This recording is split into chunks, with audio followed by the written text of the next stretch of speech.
Welcome to the Pharmacist RN, a podcast made for pharmacists by pharmacists.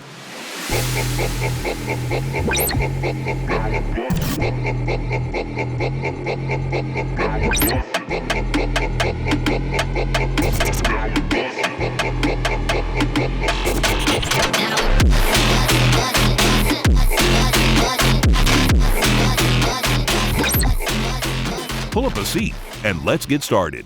Welcome back, everyone, for another episode of the Pharmacists RN podcast. I'm your host, Ajit Johal, and I'm joined by Dr. John Papastergiou. John, we just had a riveting discussion in our previous episode with Hanson from the Pharmacists Deserve It, and we are lucky to have Hanson back for another 2 episodes. But before we dive into the Pharmacists Deserve It platform, John, what are some key things from last episode to set the scene for today?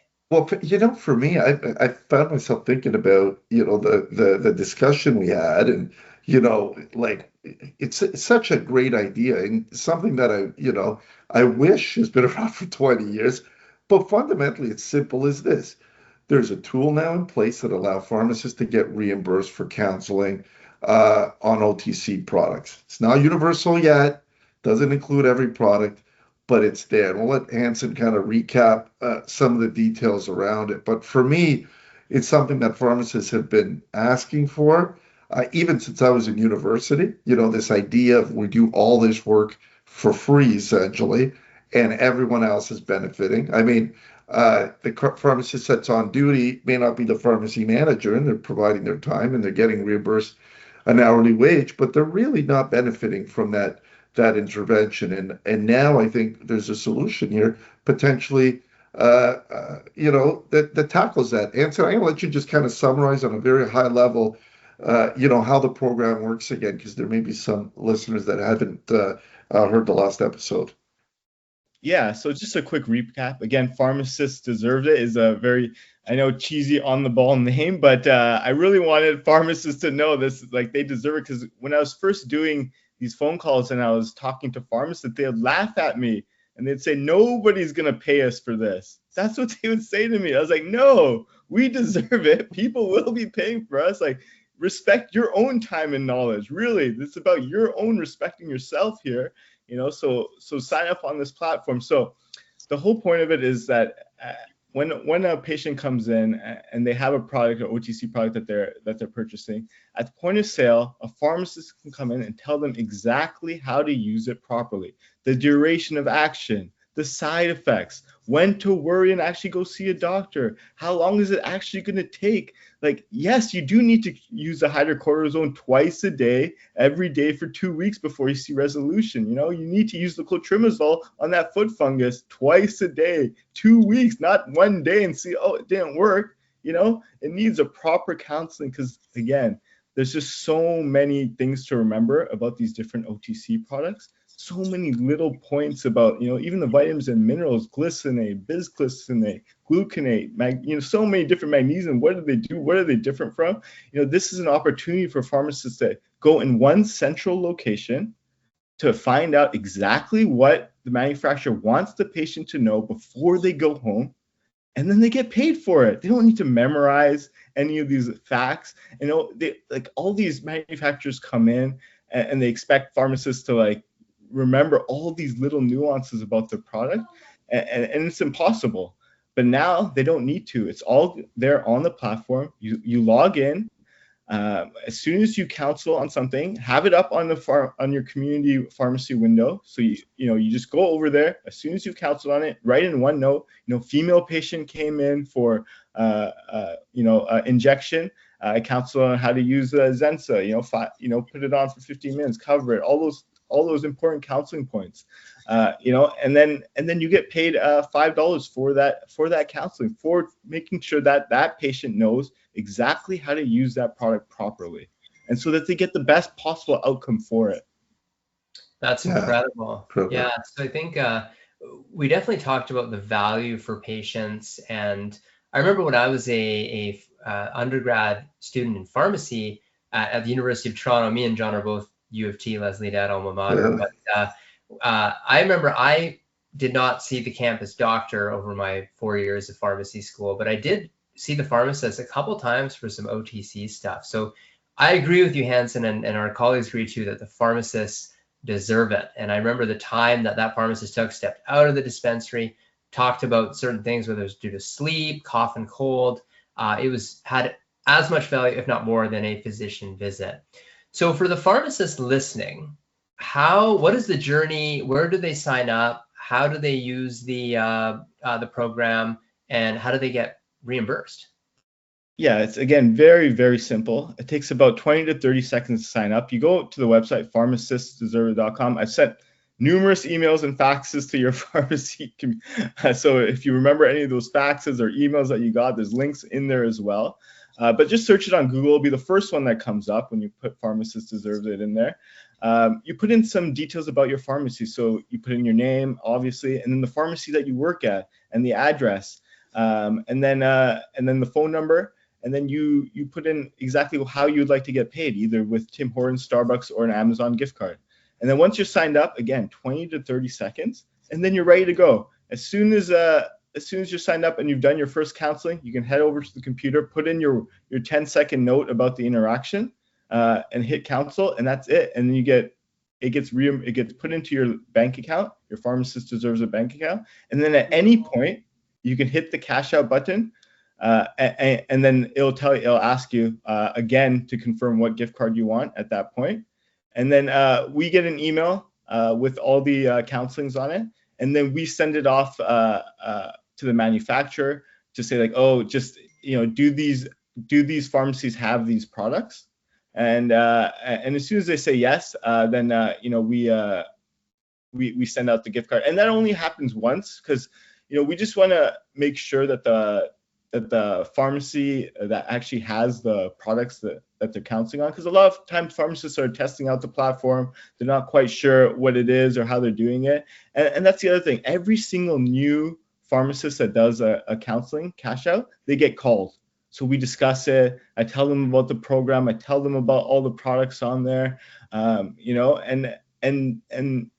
then they really appreciate it. Like, some pharmacists are practically like choking up on the phone, like, oh my, like somebody's paying us for this. Like, and I was like, yes, this is a real thing. It's not too good to be true. It's actually starting, and we're starting here now, and it's only going to get bigger with your help. And I tell them, with your help. So you need to tell all your colleagues about this. You need to tell them to sign up. And every single manufacturer that comes through your door expecting you to listen to their spiel about their new product, you tell them you should get on this platform. And so that way I'll know all the points that you're telling me, and I won't have to remember it. And when a patient does come in and ask for something, I'll actually have a resource to go back to and tell the right information about the product. Yeah, Hanson, I think you hit it right on the head here. We really got to spread the word on this. I think, I just recently heard about it just through you. I mean, and the show. And I feel like I'm quite informed when it comes to what's going on in the profession. So I think the awareness is key here. If we spread the word, and hopefully we can help with that, that's when you get more pharmacists using it, then more interest from the manufacturers, and then it kind of snowballs into this bigger thing that becomes almost commonplace in pharmacy. And I think we're still quite a ways away from that, but hopefully we can help spread that message. I think during the kind of the break, or before we went on the air, we were talking about something I said last episode around, I think it's probably better that we lay low a bit under the radar. Pharmacists are making a few $100 a month, not a few thousand. And you disagreed with me, so I wanted to hear your perspective, and I'd give you mine as well, because I think we have some experience in the profession here. So I with stuff like this, and I can kind of see problems for us if we go too big too quick. But what are your thoughts on that? Yeah, so again, I want pharmacists to be making thousands of dollars in OTC counseling. Absolutely, I believe we deserve it, and I believe once we do get at that point that pharmacists are making that much, we're too big to fail at that point. It's become too entrenched in the system. It's been too entrenched in the pharmacies. And there's always going to be the independents that are going to be supporting this. And if the manufacturers are showing good results from the data that they're getting, they're going to always be supporting this. So if the chains, don't feel like it, that they want to do this, then there's going to be options for pharmacists to go to other pharmacies then and counsel there and see that there are, if these chains aren't going to be valuing us and giving us like other ways to be compensated that we deserve, then there are places that will be doing it and we can go there. And I think pharmacies should be advertising that. Like, we allow every pharmacist to sign up for Pharmacists Deserve It and get counseling fees for their time. And we encourage it. And because again, for the pharmacy owner, it's a win-win-win. Like, again, they're selling more OTCs. Their patients are happier because they're being counseled more properly on their OTC products. And the pharmacists are happy. They're thinking, my boss is the best. This guy's, I don't want to go down the street where that guy is not allowing me to do any of this stuff. My boss is letting me do this, get an extra, $1,000 here. Perfect. I can go to vacation now, take my family on vacation, no problem. Don't need to worry. With these rising costs, inflation, with the cuts that are happening in the pharmacy profession, Alberta, they just, with the pharmacy profession, unfortunately, we don't have a good mandate in the government at all. We're the last ones to be considered. So they just cut wherever they need to, if they need to make up the deficit, and the pharmacists will always just take it. So like, we need to start looking out for ourselves and start doing things a little bit differently, Yeah, I agree. And I should clarify that I too want to see pharmacists making $1,000 a month, thousands of dollars. I think where I have some concerns is, we've seen this in the past, when a program goes too quick, too fast, now you're gonna go start hearing from the naysayers, oh, this potentially conflict of interest. Chains and banners will say, well, you know what? As a manufacturer, if you've got this money to give to pharmacists, why didn't you give it to us directly, right? Like, this is the stuff we're going to start seeing as that pool of money gets bigger and bigger, right? You'll see people will all want a piece of it. So I think the key point you said was, let's get the data to support it. The minute you have that data to say, hey, it's not about the reimbursement, it's about the value we're providing to the patients, then no one can say anything. Like, hey, this is a valuable service, patients are benefiting. We want to continue to push that forward. I think that's when we'll see real success. But I agree with you. I want to see pharmacists, sky's the limit here as well. And I think that kind of leads into why we're here today. You shared one story about some of the positive patient experiences you've had. Have you had reports from other pharmacies? What the program and the value is for the patient specifically? Yeah, no, absolutely. We have pharmacists. First of all, the biggest benefit I've seen that a pharmacist has been telling me is, like, they finally know the right things to counsel on these products. Like, so many of them are like, oh, I had no idea that, we had to cover this and leave it on for 20 minutes before it, it starts to work, or, that Espelarti was a yeast-based probiotic, so it doesn't get killed by the antibiotics, so it can be taken at the same time. So, I hear that the most is, like, pharmacists finally saying, like, oh yeah, like, thank you for this, because I had no idea how to counsel on these products before that we were selling all the time. And now, or they're like, oh, I didn't actually know a couple of these points. I only used to say one of these points out of like the 9 that were there. And they're like, oh, now I tell everything. And that's what I see the most of is pharmacists telling me, like, how much of a benefit it is for them in terms of their counseling now to the patient. Yeah, no, actually, Hanson, I want to just corroborate, just from a real world perspective. Signing up takes 20 seconds. So I have signed up for the platform, and the interface is actually very cool. And to your point, when I click on a product, like for example, the probiotic, it has these 5 points for product knowledge. So it's actually a good counseling tool, and along with obviously an ability to get reimbursed. So I think this is the rising tide that lifts all boats. I think obviously for patients, this is a huge win, and for pharmacists. And these things add up, right? I mean, as products start to show up on here, I noticed there's differing levels of reimbursement. So it ranges from $1 to $10. And I'm assuming that's based on the value of the product or the time it takes to explain it. It's the manufacturer. The manufacturer decides at this moment exactly, because again, this is so new for them. They're all trying to figure it out as well. So they just a lot of them want to start slow. A lot of them have increased their counseling fees as time went on, because they've seen the value from it. And they've seen that, a lot of them are first very skeptical about the fraudulent, nature. Oh, these pharmacists, but we like 0.1% of honestly have submitted anything fraudulent or anything like that. Because again, as soon as the manufacturer sees somebody like 300 counselings on this product and, the manufacturer's like, what is this? We're like, oh, okay. Like, they get permanently banned from the website, permanently. So they never have the ability to come back on the website ever again if they submit a fraudulent counseling. And we tell them this all, like we make sure to know, every pharmacist knows, like, do not submit, because it's so much paperwork on my part. I have to confirm whether or not, I have to go back to the manufacturer, and it loses trust to the manufacturer too. Like, what's this pharmacist doing, submitting all these counseling fees when they didn't really counsel? So it is really important, again, just to make sure that the pharmacist is counseling properly on the product. So on that note, Hanson, so basically, I'm on the website right now. Go to a product that says type counseling indication. So about 255 characters. So not extensive documentation. What are sort of the expectations for pharmacists if they're on here? What should they be writing in order to kind of show that their claim is legitimate? Yeah, so at this point we left it open just because we wanted to see what kind of things pharmacists submitted, and then we wanted to change it afterwards to get more direct data points, depending on the product, depending on what the manufacturer wanted and things like that. But, just a simple thing like maybe gender of the patient, female or male patient came in, what their symptoms they came in with, just like UTI has been affecting them. And then something like, like minor ailment, it was suggested with a minor ailment, or like a doctor recommended it to them or something like that, like just the way they came about this product. And that would be perfect. And you can do that in a couple sentences. But there are definitely pharmacists who just copy and paste like UTI, UTI, UTI, UTI.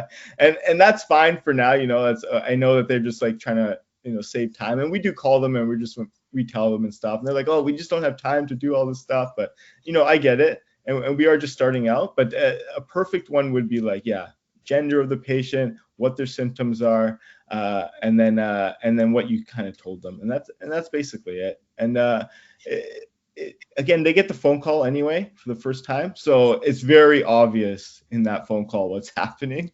Yeah. whether or not whether or not it's legitimate, whether or not they understand the platform, and things like that. And then once you're trusted on the platform, then it's no problem. You get your gift cards within an hour or so, because you've shown that you do good counselings. You write down good notes, and we know that you're good. We know that you're good and you're providing good information, and then that's it. And then you get paid, and again, only a few minutes of your time for the pharmacist, to getting a $10 counseling fee.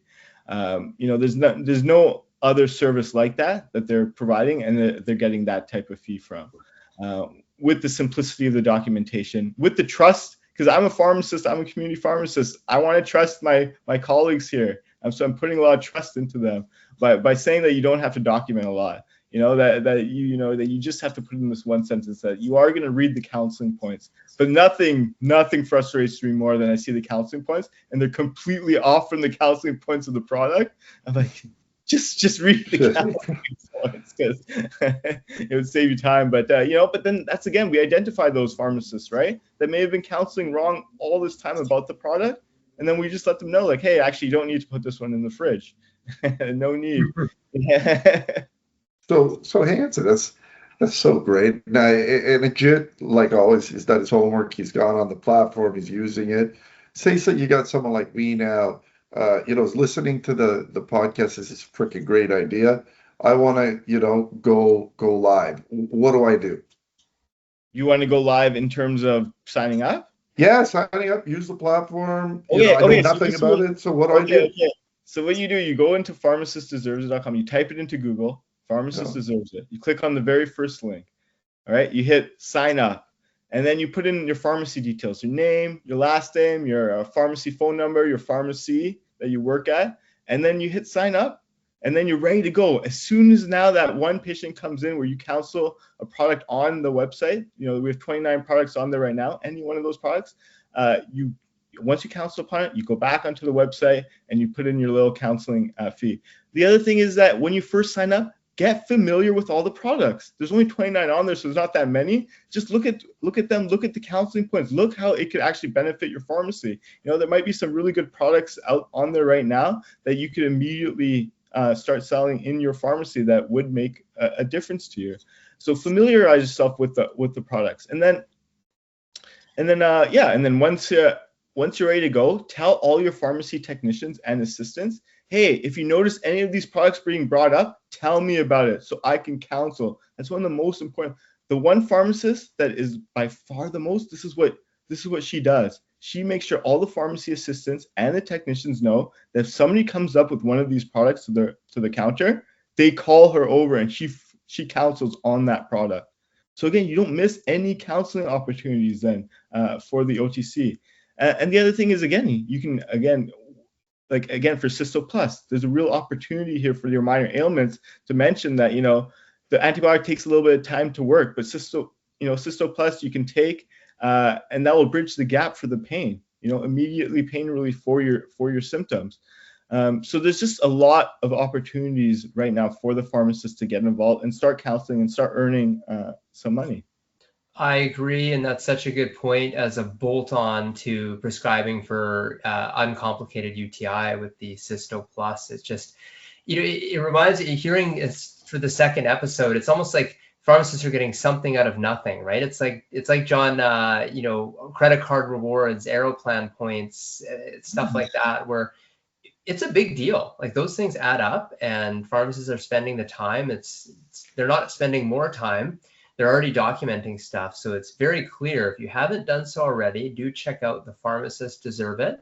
And the website is pharmacistdeserveit.com. That's what I logged into. It's that simple. And as Hanson mentioned, you can type it into Google or any search engine, Pharmacists Deserve It, because they do. Great episode, guys. I really enjoyed the conversation. And we still have one more episode to really dive into how do we get more products on the platform, right? I agree with what you said, Hanson. I was studying the products on here and I was thinking about some ideas on how to restructure the front shop. It's huge. So great work, excellent idea, and looking forward to our last episode. We will see you then. All right, thank you.